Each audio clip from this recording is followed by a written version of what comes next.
जय श्री कृष्णा। आइए सुनते हैं गणगौर तीज की व्रत कथा। लेकिन उससे पहले यदि आपने इस चैनल को अभी तक सब्सक्राइब नहीं किया है तो आप इसे सब्सक्राइब करें और इस कथा को लाइक व शेयर करें। आइए सुनते हैं इसकी कथा को। चैत्र का महीना आया। एक बार ईसर जी माता पार्वती जी के साथ नगर भ्रमण के लिए चले तो रास्ते में ईसर जी ने गोरा जी से पूछा कि गोरा जी 12 महीने के रास्ते चलोगे या 6 महीने के रास्ते। गोरा जी ने कहा कि महादेव मैं तो 12 महीने के रास्ते ही चलूंगी। तब भोलेनाथ ने पार्वती जी से कहा कि आप संसार के लोगों के दुख को देखकर कोई हट तो नहीं करोगे ना। माता जी मान जाती हैं कि हाँ मैं कोई हट नहीं करूँगी। अब भोलेनाथ और पार्वती जी साथ में चलते हैं तो रास्ते में उन्हें एक घोड़ी दिखाई देती है जिसे बड़ा दर्द हो रहा था। उसकी पीड़ा देखकर पार्वती माता पूछती हैं कि भोलेनाथ ये घोड़ी इतनी कष्ट में क्यों है। शिव जी ने कहा कि ये माँ बनने वाली है ना, इसीलिए कष्ट में है। माता जी ने कहा कि माँ बनने में इतना कष्ट होता है महादेव, तो आप मेरे गांठ लगा दो, मुझे माँ नहीं बनना। भोलेनाथ ने कहा अभी आप आगे तो चलो। तभी रास्ते में एक राजा का राज्य आता है। वहाँ पर सब दूर शांति और उदासी फैली होती है।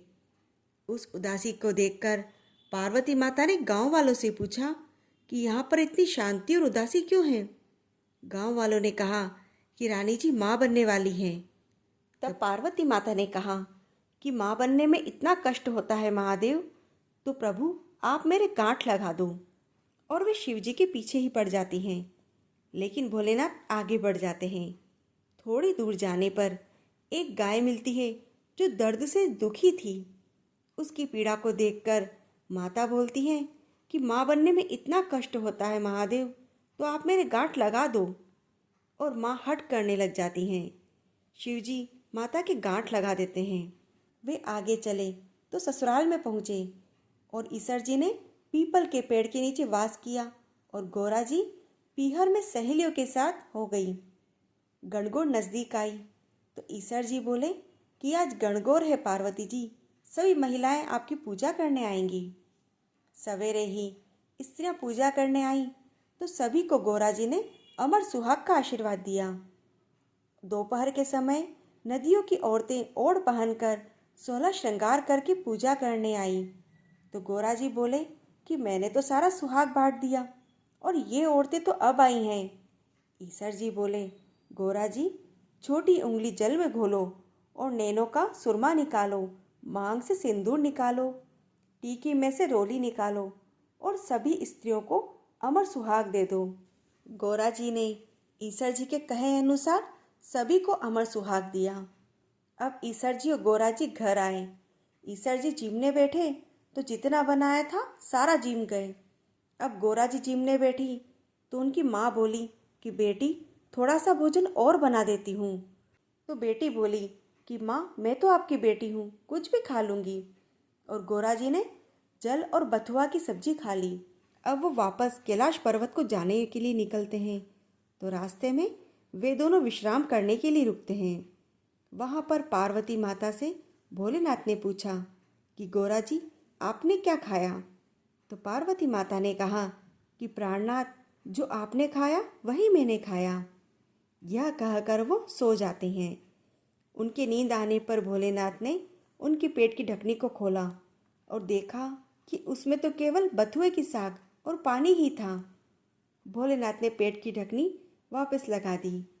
पार्वती माता के जागने पर शिवजी ने कहा गोरा जी आपने तो हमसे झूठ बोला, जबकि आपने तो बस बथुए की साग और पानी ही पिया। यह सुनकर पार्वती माता को क्रोध आ जाता है और वे बोलती हैं कि आपने मेरी पेट की ढकनी क्यों खोली। अब आप मुझे वचन दो कि आज से कोई भी किसी महिला की पेट की ढकनी नहीं खोलेगा, क्योंकि महिला को तो ससुराल की और पीहर की सभी जगह की रखनी पड़ती है। प्राणनाथ आप मुझे वचन दो। तो भोलेनाथ उन्हें वचन देते हैं। उसके बाद से किसी भी महिला की पेट की ढकनी नहीं खुलती। उसके बाद वे आगे चलते हैं तो रास्ते में गाय अपने बछड़े को चाटती हुई मिलती है और वो खूब खुश दिखाई देती है। उन्हें खुश देखकर पार्वती माता कहती हैं कि प्राणनाथ, आप मेरी गांठ खोल दो। तो भोलेनाथ ने कहा कि मैंने तो पहले ही कहा था कि गांठ मत लगवाओ, पर आपने तो जीत पकड़ ली। और वे वहाँ से आगे जाने लगे। तो रास्ते में राजा के राज्य में पहुँचते हैं। वहाँ भी सब दूर ढोल नगाड़े बजते रहते हैं। वहाँ की प्रजा नाच गाकर खुशियाँ बांट रही थी। पार्वती माता ने पूछा कि यहाँ पर क्या हुआ। तो गांव वालों ने बताया कि राजा जी के बेटा हुआ है, इसीलिए सभी खुश हैं। फिर वे आगे चलते हैं तो वह घोड़ी भी खुश दिखाई देती है। यह सब देखकर पार्वती जी ईश्वर जी से बोली कि भगवान मेरी गांठ खोल दो, मैं आगे नहीं चलूंगी। इस पर ईश्वर जी बोले कि पार्वती जी अब कुछ नहीं हो सकता। थोड़े दिन बीते, पार्वती जी ने अपने मेल का एक पिंड बनाया और उसमें प्राण फूके और उस बालक को रखवाली के लिए रख दिया और वे स्नान करने के लिए गई। भगवान आए तो बालक ने उन्हें अंदर नहीं जाने दिया। भगवान ने पूछा कि तुम कौन हो। वो बालक बोला, मैं पार्वती पुत्र हूँ। भगवान सोचे कि ये पुत्र कहाँ से आया और त्रिशूल से उन्होंने उस बालक का गला काट दिया। माता पार्वती आए और देखा तो वो भगवान से बोली कि आपने मेरे पुत्र को काटा क्यों, अब आप वापस जीवित करो। तो शिवजी ने गणों को भेजा कि जो कोई भी स्त्री या जानवर अपने पुत्र से विमुख होकर सो रहा हो, अर्थात पीठ देकर सो रहा हो, उस बच्चे का सिर काट कर ले आओ। गण सभी जगह घूमे, जंगल में घूमे। वहां पर उन्हें एक हथनी दिखी जो अपने बच्चे से विमुख होकर सो रही थी। गणों ने उसका सिर काट दिया और वे भगवान के पास ले आए। भगवान ने उस सिर को बालक के शरीर पर जोड़ दिया और अमृत का छींटा दिया। बोले कि दुनिया में सबसे पहले मेरे गौरी पुत्र गणेश की पूजा होगी, बाद में दूसरे देवताओं की पूजा होगी। खोटी की खरी, अधूरी की पूरी। हे गणगौर माता, हम सबको अमर सुहाग देना। जय श्री कृष्णा।